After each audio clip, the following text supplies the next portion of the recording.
करण्याचा जो स्कोप आहे, व्याप आहे, त्याच्यामध्ये थोडी भिन्नता आहे. मात्र जो AAIB इन्व्हेस्टिगेट करून त्यांचा रिपोर्ट जनरेट करेल, तो रिपोर्ट CIDच्या आकस्मिक मृत्यूच्या तपासामध्ये फॅक्टर इन होईल.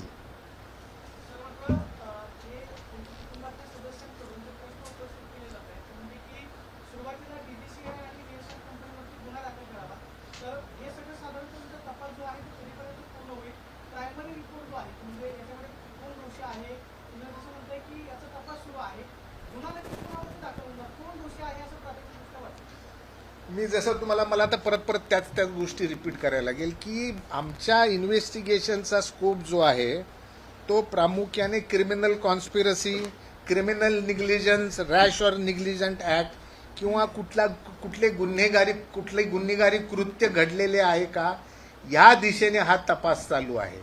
आणि ज्या दिवशी निष्कर्ष निघेल त्या दिवशी जसं मी मगाशी सांगितलं की त्याच्यामध्ये क्रिमिनल ऑफेन्स रजिस्टर होऊन उर्वरित तपास पूर्ण करून अभियोग चालवण्यासाठी पुढील पावलं उचलली जातील.